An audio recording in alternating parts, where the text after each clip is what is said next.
السلام علیکم ورحمۃ اللہ وبرکاتہ۔ اعوذ باللہ من الشیطان الرجیم،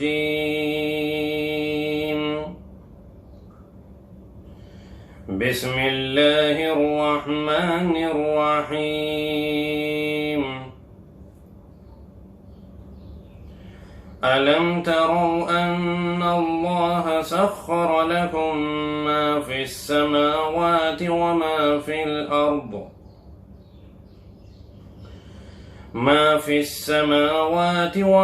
فِي الْأَرْضِ وَأَسْبَغَ عَلَيْكُمْ نِعَمَهُ ظَاهِرَةً وَبَاطِنَةً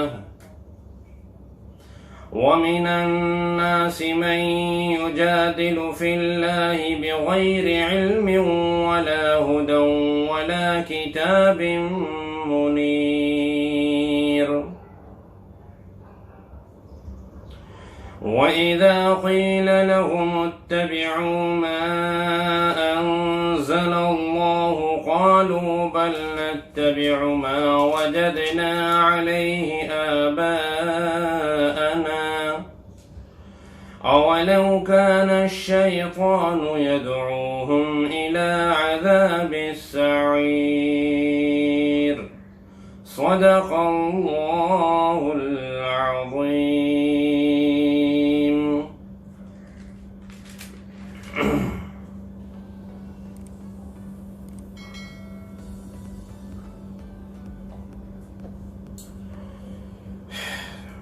یہ سورہ لقمان کی آیت نمبر 20 اور 21 تلاوت کی گئی ہے۔ سورت کے شروع میں اللہ تبارک و تعالی کی وحدانیت اور آپ صلی اللہ علیہ وسلم کی رسالت کا ذکر تھا۔ اللہ تبارک و تعالی نے یہی بات سمجھانے کے لیے آسمانی کتاب قرآن کریم نازل کیا، لیکن نضر بن حارث جو مکے کا بہت بڑا تاجر تھا، وہ لوگوں کو قرآن کریم سننے سے روکتا، اور اس کے لیے وہ باہر کے عجمی بادشاہوں کے قصے اور افسانے، ان کی کہانیاں لے کر آتا اور لوگوں کو اپنے ارد گرد جمع کرتا، ان کو سناتا اور کہتا کہ تمہارے لیے بہتر ہے کہ تم پچھلی امتوں کے واقعات سنو، قوم عاد کے واقعات، قوم لوط کے واقعات، قوم سمود کے واقعات سنو، ان سے بہتر ہے یہ واقعات جو میں تمہیں سنا رہا ہوں۔ ایک گانے والی عورت کو لایا، اس سے مجرے کرایا کرتا تھا، لوگوں کو وہاں پر جمع کیا کرتا تھا اور کہتا تھا کہ وہ تمہیں مشقت کی آیتیں سناتے ہیں، یعنی ایسا کلام تمہیں سناتے ہیں جس کے سننے کے بعد تمہارے اوپر پابندیاں عائد ہو جاتی ہیں کہ اب نماز پڑھنی ہے، اب زکوٰۃ دینی ہے، اب فلاں کام کرنا ہے، اور یہاں آؤ میں تمہیں اچھے اچھے گانے سنواتا ہوں جس سے کہ تمہاری طبیعت خوش ہو جائے۔ غرض یہ کہ اللہ کی وحدانیت کا، آسمانی کتاب کا، اللہ کے نبی، اللہ کے آخری پیغمبر محمد مصطفیٰ صلی اللہ علیہ وسلم کا ذکر تھا۔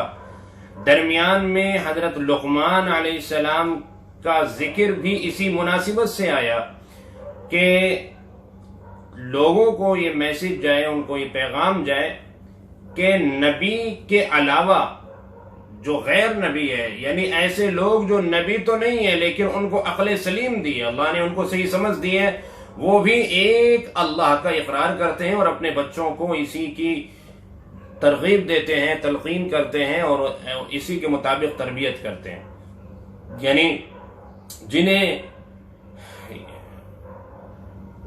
جسے کہا جائے کہ سلیم الطبع، یعنی کہ جس کو اللہ پاک نے شرافت دی ہو، جس کی طبیعت میں اللہ نے سلامتی رکھی ہو، ایسا شخص اللہ کی وحدانیت کا انکار نہیں کر سکتا۔ جیسے حضرت لقمان علیہ السلام اللہ کی وحدانیت کا نہ صرف یہ کہ اقرار کرتے تھے بلکہ انہوں نے اپنے بچوں کی تربیت بھی اسی انداز سے کی، تو یہ ذکر اللہ نے اسی مناسبت سے یہاں پر کیا۔ اب یہاں آیت نمبر 20 اور 21 میں پھر اللہ تبارک و تعالی اپنی وحدانیت کا ذکر فرماتے ہیں اور دلائل کے ساتھ، اور سب سے بہتر طریقہ اللہ تبارک و تعالیٰ کو سمجھنے کا، اللہ کی معرفت حاصل کرنے کا، اللہ کو جاننے کا سب سے بہتر جو طریقہ ہو سکتا ہے وہ یہی ہے کہ اللہ کی نعمتوں میں، اللہ کی تخلیق میں غور و فکر کیا جائے۔ چنانچہ اللہ فرماتے ہیں کہ أَلَمْ تَرَوْا أَنَّ اللَّهَ سَخَّرَ لَكُم مَا فِي السَّمَاوَاتِ وَمَا فِي الْأَرْضِ، کیا تم نے غور نہیں کیا کہ اللہ رب العزت نے، بلا شبہ اللہ رب العزت نے زمین و آسمان میں جتنی بھی چیزیں ہیں ان سب کو تمہارے تابع کر رکھا ہے، یعنی تمہاری خدمت میں لگا رکھا ہے۔ آسمان میں جتنی بھی چیزیں ہیں وہ بھی انسان کی خدمت میں لگی ہوئی ہیں، زمین میں جتنی چیزیں ہیں وہ بھی انسان کی خدمت میں لگی ہوئی ہیں، ساری چیزیں انسان کے تابع اللہ رب العزت نے کر رکھی ہے۔ آسمان میں چاند ہے، ستارے ہیں، سورج ہے، بادل ہے، اوپر ہوائیں چلتی ہیں، آسمان سے بارش برستی ہے، آسمانوں پر فرشتے ہیں، یہ سب کے سب انسانوں کے کاموں میں ہی لگے ہوئے ہیں۔ یہ بارش کے قطرے اوپر سے خود نہیں گر جاتے، فرشتے لے کر آ رہے ہیں۔ یہ بادل خود بخود نہیں اڑ جاتے، ہوا اپنے کندھوں پر اٹھا کر لاتی ہے۔ یہ چاند اور سورج یہ خود نہیں نکل جاتا، ان کو نکالنے والی کوئی ذات ہے، اور ان سب چیزوں سے انسان کے کام اور انسان کے نفع منسلک ہیں، یعنی ان سب چیزوں سے انسان کو نفع پہنچ رہا ہے۔ یہ ساری چیزیں انسان کی خدمت کر رہی ہیں۔ بارش سے انسان کو نفع پہنچتا ہے، گرمی دور ہوتی ہے، ہماری فصلوں کو، ہمارے کھیت اور باغات کو پانی کی ضرورت ہوتی ہے، اللہ تبارک و تعالیٰ اپنے فضل سے پانی برساتے ہیں، اور اس پر بے شمار فرشتے اللہ نے لگا رکھے ہیں، جن میں سب سے بڑے فرشتے میکائیل علیہ السلام ہیں، جو پورے اس بارش کے نظام کو دیکھتے ہیں۔ اور چاند اور یہ سورج اور یہ ستارے اتنے بڑے بڑے، رات کے وقت یہ چاند نکلتا ہے، دن میں سورج نکل رہا ہے۔ آپ کی کھیتی کے پکنے میں اللہ پاک نے اس کا تعلق سورج سے جوڑ دیا، اور آپ کے پھلوں میں مٹھاس پیدا کرنے کا تعلق اللہ نے چاند سے جوڑ دیا۔ تو غرض یہ کہ آسمان کی یہ ساری چیزیں انسان کے تابع کر دی ہیں۔ اور یہاں تابع ہونے کا مطلب یہ نہیں ہے کہ انسان اپنے اختیار سے جیسے چاہے ان کو استعمال کرے۔ آسمانی جتنی چیزیں ہیں وہ انسان کے تابع ضرور ہیں، لیکن اس کے اختیار میں اللہ نے نہیں دی۔ یہ اللہ کی مصلحت ہے، اللہ کی حکمت ہے۔ اگر اللہ تبارک و تعالی یہ چیزیں انسان کے اختیار میں دے دیتا تو زمین کے اندر ایک کوہرام مچ جاتا اور نظام اس کا سارا معطل ہو جاتا، یعنی کہ اس نظام کے اندر خلل واقع ہو جاتا، یہ دنیا کا نظام چل نہیں پاتا۔ اللہ پاک نے آسمان کا جو پورا نظام ہے وہ براہ راست ڈائریکٹلی اپنے ہاتھ میں رکھا ہے، انسان کے اختیار میں نہیں دیا۔ اگر انسان کے اختیار میں ہوتا تو جسے دن میں آرام کرنا ہے وہ کہتا کہ سورج نہیں نکلنا چاہیے، روشنی نہیں ہونی چاہیے۔ جسے کام کاج پہ کاروبار میں پر جانا ہے وہ کہتا کہ سورج نکلنا چاہیے۔ کسی کو گرمی چاہیے، کسی کو ٹھنڈ چاہیے، کسی کو بارش چاہیے، کسی کو بارش نہیں چاہیے۔ کوئی سفر کر رہا ہے کھلے میدان میں ہے، وہ چاہے گا کہ میں بھیگوں نہیں تو لہذا بارش نہ ہو۔ تو کوئی انسان کچھ چاہتا، کوئی کچھ چاہتا، کوئی چاہتا کہ رات ہو جائے، کوئی چاہتا کہ دن ہو جائے۔ تو یہ نظام، اس میں پورے نظام میں خلل پڑ جاتا، خلل واقع ہو جاتا۔ اس لیے اللہ پاک نے آسمان کی جتنی بھی چیزیں ہیں ان کو تابع تو کیا ہے، انسان کی خدمت میں تو لگایا، لیکن اس کے اختیار میں نہیں دیا۔ ہاں، زمین کی جتنی چیزیں ہیں ان میں سے اکثر چیزوں کو انسان کے اختیار میں دیا ہے۔ پہاڑ ہیں، درخت ہیں، ندیاں ہیں، نالے ہیں، یہ زمین ہے۔ انسان اپنے اختیار سے جہاں سے چاہتا ہے کھدائی کرتا ہے، جہاں چاہتا ہے تعمیر کھڑی کرتا ہے، جہاں سے چاہتا ہے ندیاں، نالے، نہریں نکال لیتا ہے۔ پہاڑ کو بھی جس طرح سے چاہتا ہے استعمال کر لیتا ہے۔ نئی نئی ٹیکنالوجی کا دور ہے تو پہاڑوں کے اندر سے سرنگیں بنا کر راستوں کا نکالنا یہ انسان کا تصرف ہے، اپنے اختیار سے وہ اس کے اندر تصرف کر رہا ہے۔ جانور ہیں، ان کو بھی انسان اپنے اختیار سے جس طرح سے چاہتا ہے ان سے کام لیتا ہے۔ بھاری بھرکم اتنا بڑا ہاتھی، اونٹ، گھوڑے، بیل، بکریاں، ان سب کو انسان جس طرح چاہتا ہے اپنے اختیار سے اپنے استعمال میں لاتا ہے. تو زمین کی جتنی چیزیں ہیں ان میں سے اکثر و بیشتر چیزیں اللہ تبارک و تعالیٰ نے انسان کے اختیار میں دے دی ہیں.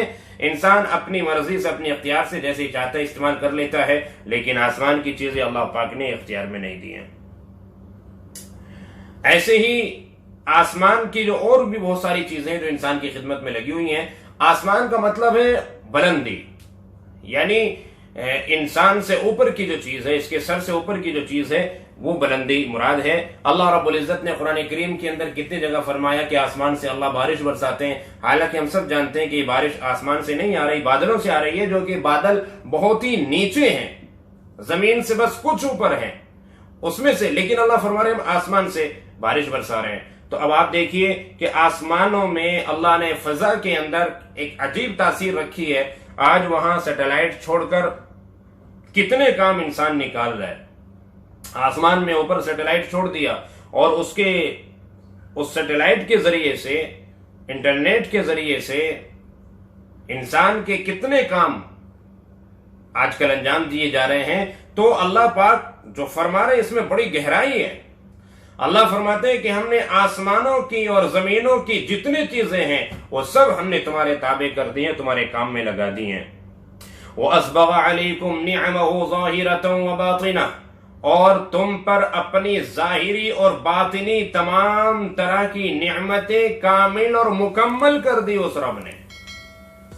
ظاہری جتنی نعمتیں یعنی جو تمہیں نظر آتی ہیں، ظاہری وہ نعمتیں جنہیں تم محسوس کر سکتے ہو، خود تمہارے اندر تمہارا جسم، تمہاری باڈی جو محسوس ہو رہی ہے، تمہاری آنکھیں، تمہارا کان،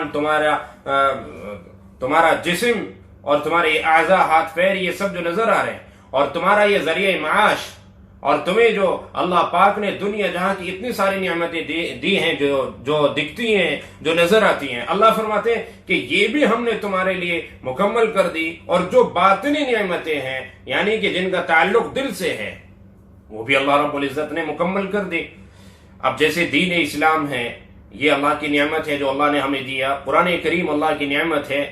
باطنی نعمتیں جو نظر نہیں آ رہی، آخرت کی جو نعمتیں ہیں وہ ہمیں ابھی نظر نہیں آ رہی، وہ بھی اللہ رب العزت نے مکمل کر دی. اور اس میں باطنی نعمتوں کے اندر وہ نعمتیں بھی ہو سکتی ہیں کہ جن کا تعلق تحقیق سے ہو، جن کا تعلق تلاش سے ہو، جن کا تعلق ریسرچ سے ہو، کہ انسان تحقیق کرتے کرتے ان خفیہ نعمتوں کو تلاش کر رہا ہے. آج کل یہ جتنی بھی نئی نئی ایجادات اور ٹیکنالوجی وجود میں آ رہی ہیں تو یہ بھی ایک پوشیدہ اللہ کی نعمتیں ہیں جو نکل کر اب سامنے آ رہی ہیں. تو اللہ رب العزت نے جو فرمایا بالکل اپنی جگہ صحیح اور درست ہے. اللہ فرماتے ہیں کہ ہم نے تمام تر نعمتیں جو ظاہری ہیں اور باطنی ہیں وہ سب کے سب، چاہے وہ روحانی ہو چاہے وہ مادی ہو. مادی کا مطلب وہی کہ جن کو محسوس کیا جا سکے، جن کو دیکھا جا سکے، چھوا جا سکے، پکڑا جا سکے، سونگا جا سکے، سنا جا سکے، یہ سب مادی ہیں. اور روحانی جو اس طرح سے محسوس نہیں کی جا سکتی لیکن وہ بھی نعمتیں ہیں. اب اللہ پاک نے اپنے نبی محمد مصطفیٰ صلی اللہ علیہ وسلم بھیجے. لوگ انہیں نعمت کے طور پر نہیں سمجھ رہے لیکن یہ سب سے بڑی نعمت ہے. آپ کی وجہ سے آج ہمارا وجود ہے، آپ کی وجہ سے آج دین اسلام ہماری زندگی میں ہے، دنیا کے اندر پھیلا ہوا ہے، ہم اپنے رب کو پہچان پا رہے ہیں. یہ آپ صلی اللہ علیہ وسلم کا وجود جو بہت بڑی نعمت ہے ہمارے لیے، قرآن کریم جو بہت بڑی نعمت ہے ہمارے لیے. تو اللہ پاک نے یہ قرآن کریم بھی مکمل کر دیا، دین بھی مکمل کر دیا، ہر طرح کی نعمت اللہ تبارک و تعالی نے مکمل کر دی، کسی بھی چیز میں کوئی کمی نہیں چھوڑی. لیکن اس کے باوجود وَمِنَ النَّاسِ، لوگوں میں بہت سے لوگ ایسے ہیں کہ مَن يُجَادِلُ فِي اللَّهِ بِغَيْرِ عِلْمٍ، جو اللہ کے معاملے میں بغیر سوچے سمجھے جھگڑتے ہیں، بحث و مباحثہ کرتے ہیں. کوئی کہتا ہے کہ اللہ ہے ہی نہیں، کوئی کہتا ہے کہ 2 ہیں، کوئی کہتا ہے 3 ہیں، کوئی کہتا ہے کہ اللہ کی اولادیں ہیں، کوئی کہتا ہے کہ بہت سارے خدا دیوی دیوتا ہیں. تو اپنی اٹکلوں سے اور اندازوں سے یا اپنی جو روایتیں ان کی چل رہی ہیں باپ داداؤں سے، بس وہ اس کی وجہ سے اللہ کے معاملے میں بحث و مباحثہ کر رہے ہیں بغیر سوچے سمجھے.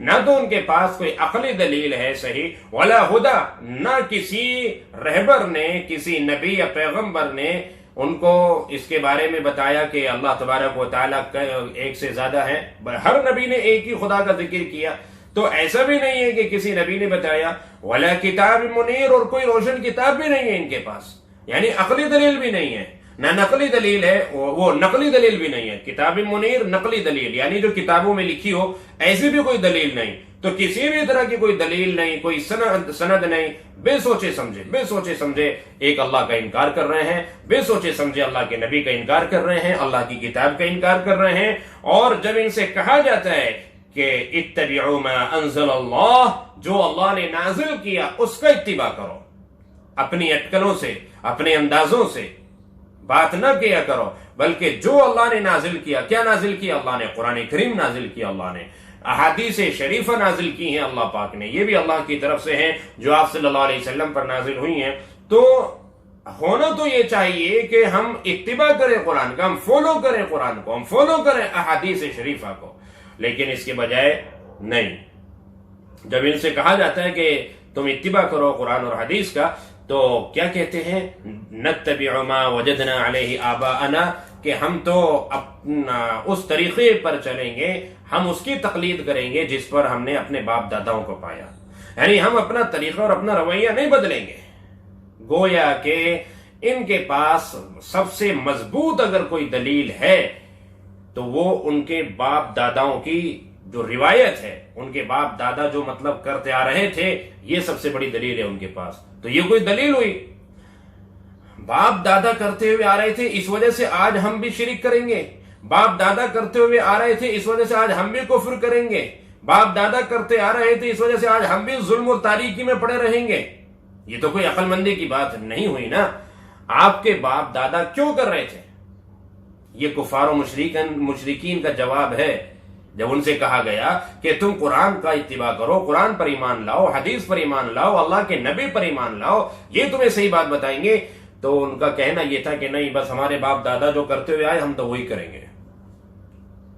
تو یہ جو اندھی تقلید ہے یہ نہیں کرنی چاہیے۔ اور ایک اور بات، یہ جو تقلید ہے جس سے یہاں منع کیا گیا، یہ تقلید اصول میں ہے، یعنی عقائد میں جو فروع ہوتے ہیں، یعنی مسائل، ان کے اندر تو تقلید کی جائے گی۔ صحابہ کرام کی تقلید پوری دنیا نے کی، ائمہ اربعہ کی تقلید دنیا کا اکثر حصہ کر رہا ہے، اس پر امت کا اجماع ہے۔ تو خیر بہرحال یہ کوئی دلیل نہیں ہوئی کہ باپ دادا کرتے آئے۔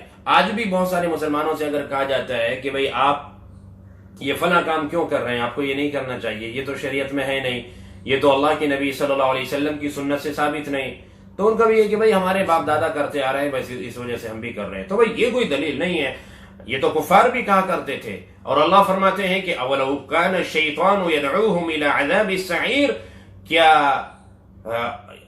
بھلا اگر شیطان جہنم کی طرف تمہارے باپ داداؤں کو بلا رہا ہو، یعنی شیطان نے اپنے جھانسے میں ان کو لے رکھا ہو، اگر شیطان نے گمراہ کر رکھا ہو تمہارے باپ داداؤں کو، چونکہ وہ بھی تو انسان تھے نا، غلطی تو ان سے بھی ہو سکتی ہے، ایسا تو نہیں کہ ان سے غلطی نہیں ہو سکتی۔ تو اگر تمہارے باپ داداؤں سے غلطیاں ہو رہی ہوں اور شیطان نے ان کو گمراہ کر رکھا ہو اور وہ جہنم کی طرف لے کے جا رہا ہو غلطیاں کرا کر، کیا تب بھی تم باپ داداؤں کا اتباع کرو گے اور تم بھی جہنم میں جاؤ گے؟ یہ تو کوئی عقل مندی کی بات نہیں ہوئی۔ اگر وہ غلطی کر چکے ہیں، ان سے غلطی ہو چکی، تو کم از کم اب آج تمہارے پاس اللہ کا نبی آیا، پیغمبر آیا، آسمانی کتاب نازل ہوئی، تو تمہیں تو یہ غلطی نہیں دہرانی چاہیے۔